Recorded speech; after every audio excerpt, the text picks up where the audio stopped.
ગોટલીનો મુખવાસ તો આપણે બધા ઘણી વખતે બનાવતા હોઈએ છીએ, પણ એકદમ સરળ ટ્રીક અને આ એક જ દિવસમાં સુકાઈ જશે.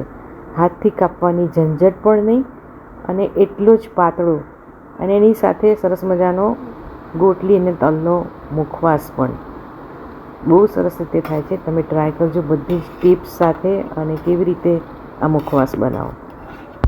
નમસ્તે મિત્રો, કેમ છો? માયાદીપક 22 યુટ્યુબ ચેનલમાં આપ સૌનું સ્વાગત છે. ચેનલ મારી સબસ્ક્રાઈબ ના કરી હોય તો ઝડપથી સબસ્ક્રાઈબ કરો, લાઈક કરો, શેર કરો, કોમેન્ટ કરો. તમે મને ઇન્સ્ટાગ્રામ અને ફેસબુક પર પણ ફોલો કરી શકો. તો વધુ કંઈ નહીં કહેતા શરૂ કરીએ આજની સરસ મજાની રેસીપી. આ મુખવાસ ઘરે બનાવે કે બહારથી લાવી? ઘરે. હા, ટેસ્ટ કર. વાહ, બહુ યુનિક છે આ એકદમ. ખટાશ કેવી લાગે છે? બહુ જોરદાર છે. મસ્ત છે ને. અંદર બધા પેલા સીડ્સ નાખ્યા છે, વરિયાળી અને બીજું બધું નથી નાખ્યું, બ્લેક સીડ્સ. મને તલ અને ગોટલી અને સીડ્સવાળો આ બહુ ભાવે છે અને બીજા બધાનો જુદો બનાવું છું.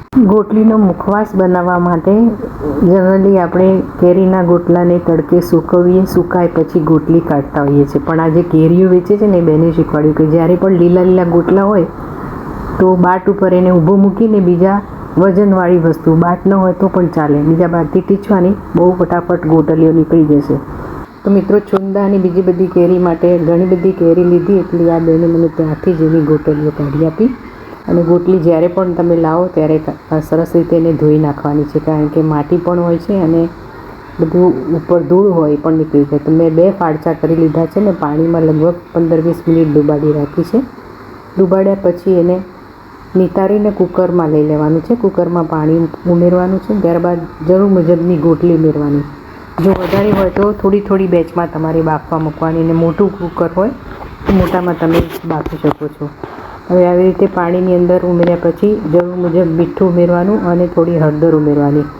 મીઠું થોડું વધારે જ ઉમેરવાનું, કારણ કે ગોટલી કડવી હોય છે, કડવાશ નીકળી જશે. અને સાથે સાથે દેશી કેરીના ટુકડા ઉમેરું છું, જેની ખટાશથી પણ કડવાશ દૂર થશે. તો લગભગ 7 થી 8 વિસલ લગાડી લેવાની છે. તો જોઈ શકો છો કે 8 વિસલ પછી ચેક કરી લેવાનું. જો કાચી હોય તો તમારે ફરીથી એને વિસલ વગાડવાની. ગોટલી તમે કેવી રીતે ઉમેરો છો એના ઉપર પણ ચડી જતી હોય છે. તો આ પાણી નિતારીને મેં કાણાવાળા વાસણમાં કાઢી લીધી છે, અને હવે એની ઉપર થોડું ઠંડુ પાણી ઉમેરવાનું છે, જેથી કરીને ઉપર જે છાલ હશે ને એ બહુ ઝડપથી નીકળી જશે. તમે ટ્રાય કરજો. તો ઉપરથી છાલ નીકળી જશે તો ગોટલી પણ વ્હાઈટ થશે. જો, અને આ બધી એની છાલ ફટાફટ કાઢી નાખી છે, આ પણ નીકળી જશે. તમે આવી રીતે છાલ કાઢીને પછી રાખવાની છે. હવે એને છીણવાની સરસ ટ્રીક હું તમને બતાવું છું, કે ઘણી વખતે આપણે છીણતા હોય તો હાથમાં ચોંટી જતી હોય છે. તો આવું એક ડીશ લેવાની કાચની, અને એની ઉપર થોડુંક ઘી લગાવી દેવાનું, અને છીણ તમારે જે રીતે ખાવી હોય એ પ્રમાણે મોટી નાની તમારે છીણીથી ડાયરેક્ટ જ પાડવાની છે.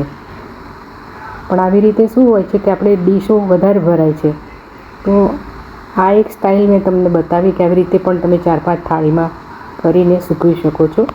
પંખો ચાલુ કરી દેશો તો બધી ફટાફટ 5 થી 7 મિનિટમાં આ સુકાઈ જાય છે. હવે પેપર ઉપર પણ તમે આને ડાયરેક્ટ પાડી શકો છો.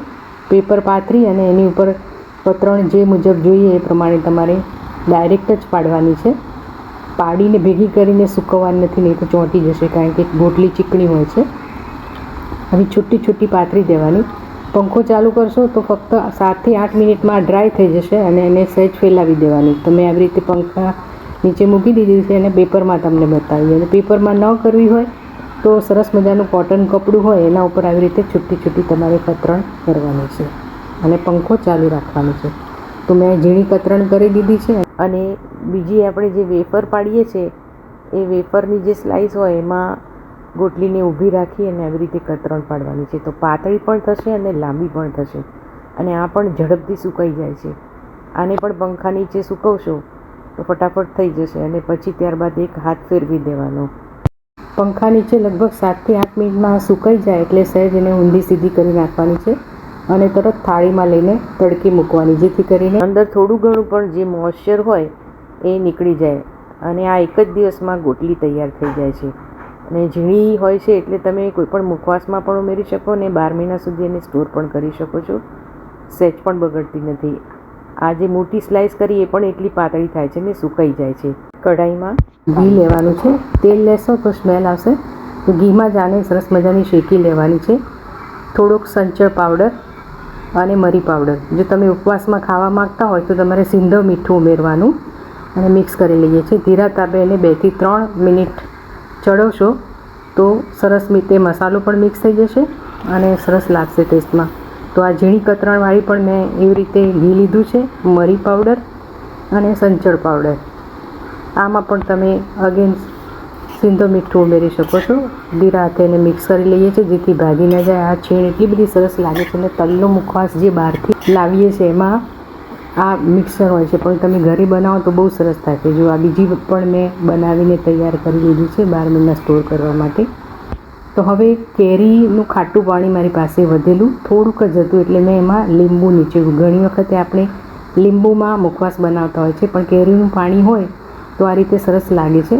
તો મેં 500 ગ્રામ તલ અને 1 કપ પમ્પકિન સીડ અને 1 કપ સનફ્લાવરના સીડ્સ, જરૂર મુજબ મીઠું આમાંથી ઉતરી જતું હોય છે એટલે તમારે ચાખીને જરૂર પડે તો ઉમેરતા જ રહેવાનું, અને થોડી હળદર, અને સાથે સાથે જે પાણી થયું છે એમાં 2-3 ગોટલા હું આવી રીતે ઉમેરી દઉં છું અને મુખવાસમાં આવી રીતે દબાવી દેવાના છે.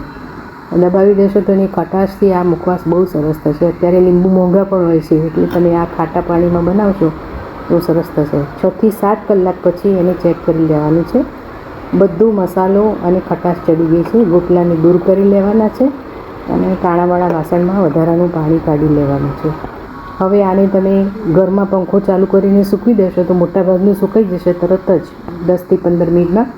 અને પછી તડકો આવતો હોય ત્યાં થાળીમાં લઈને ડાયરેક્ટ તડકામાં તમારે થાળીમાં સૂકવી દેવાનું છે, અથવા કપડાં ઉપર પણ તમે બોળું કરીને સૂકવી શકો છો. તો આ કેરીના ખટાશવાળો મુખવાસ બહુ જ સરસ લાગે છે. હવે એમાં થોડું ઘણું પણ મોઇશ્ચર જે હોય એને કાઢવા માટે ગેસ ઉપર મૂકી ધીરા તાપે 1-2 મિનિટ એને શેકવાનું છે. શેકાઈ જશે એટલે થોડીક હળદરનો કલર ઉડી જશે અને તમારે ચેક કરવું હોય કે કેવી રીતે થઈ ગયો છે. તો જ્યારે તવેતા ઉપરથી તમે પાડશો ને તો સહેજ પણ એ ચોંટશે નહીં અને સીધો પડી જશે. જોઈ શકો છો. તો આ થઈ ગયું છે અને ઠંડુ થવા દઈએ. હવે તૈયાર કરેલી ઝીણી જે ગોટલીની છીણ હતી એમાં હું આ મુખવાસ મિક્સ કરું છું અને બહુ જ સરસ લાગે છે. મને આ બહુ ભાવે છે. તમે જુદા જુદી વરિયાળી સાથે ખાઈ શકો છો, ફ્લેક્સીડ સાથે પણ મિક્સ કરી શકો છો અને મિક્સ મુખવાસ તરીકે પણ તમે ખાઈ શકો છો. તો આવી રીતે જુદા જુદા મુખવાસની રેસીપી, પાનના મુખવાસની રેસીપી તમને જોઈતી હોય તો મને કોમેન્ટ સેક્શનમાં યસ લખજો. અને આ રેસીપી અને આ ટ્રીક તમને ગોટલી સૂકવવાની ગમી હોય તો વિડીયોને શેર કરજો જેથી લોકોને પણ કામ લાગે. Thank you for watching. અને આવી રીતે 12 મહિનાની ગોટલી તમે બનાવીને રાખો તો જુદા જુદા મુખવાસમાં તમે મિક્સ ગમે ત્યારે કરી શકો છો. Thank you. એન્જોય.